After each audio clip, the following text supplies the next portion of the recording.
We see buildings go up all the time. It feels like progress, right? Creation. But what happens when they have to come down? It's so easy to just picture a wrecking ball and a cloud of dust, but the reality, it's so much more than that.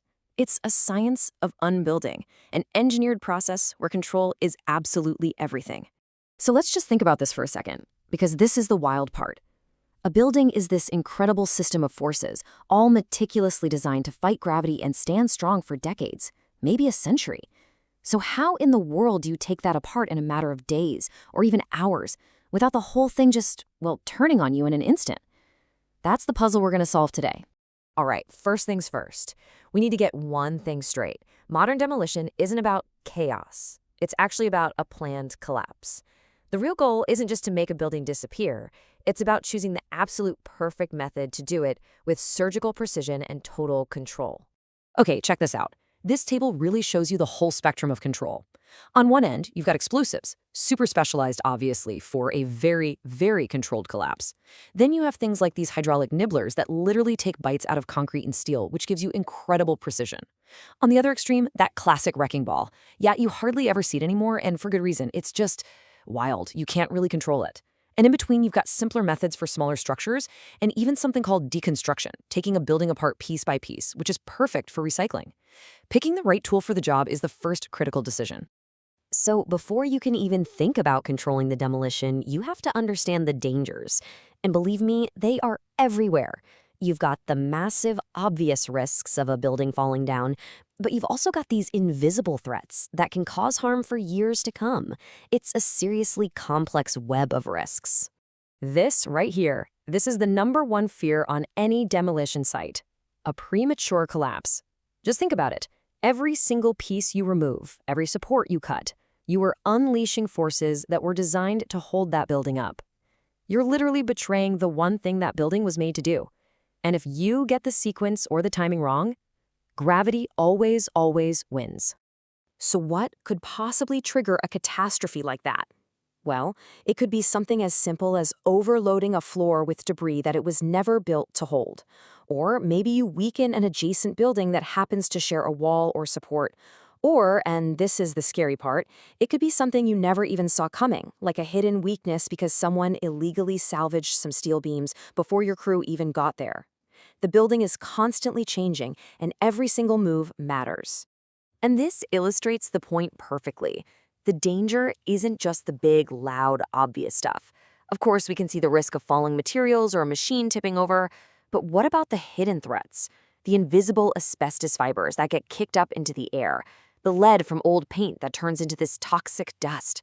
You can even have microbiological hazards from a building that's been sitting empty.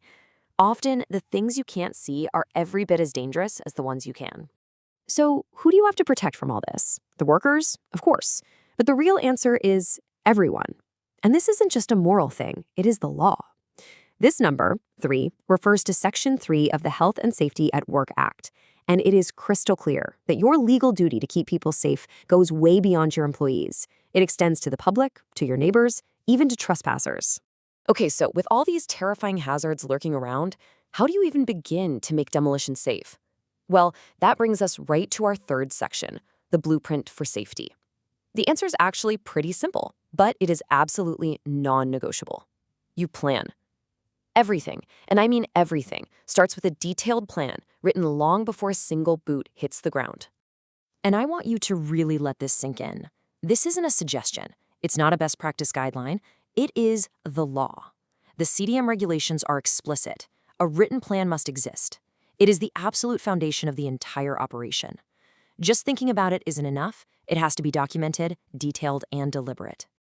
And where does this all-important written plan come from? Well, it's based on an essential investigation called the pre-demolition survey. You should think of it like a detective's investigation before the main event. You simply cannot plan to safely take something apart if you don't know exactly what it is, what it's made of, and what secrets it's hiding inside. And this survey, it's like a forensic deep dive.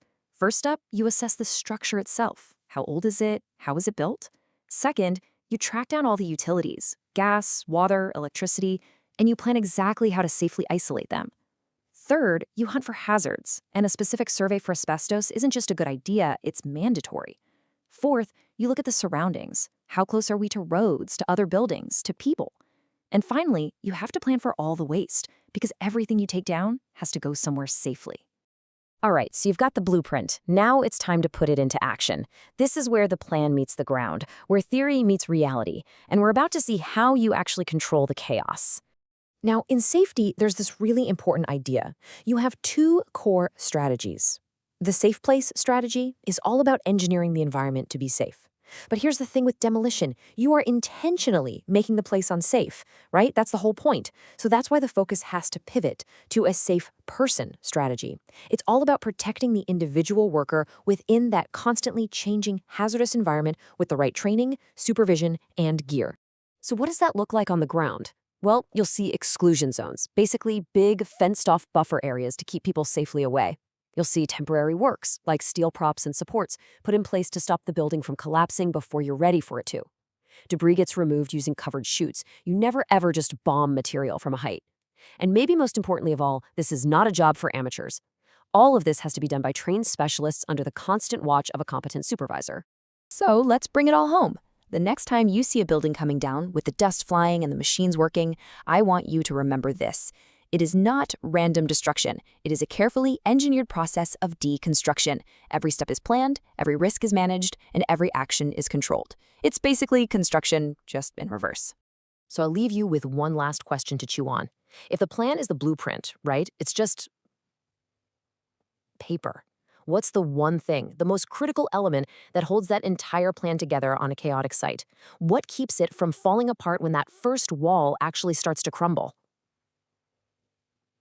Think about that.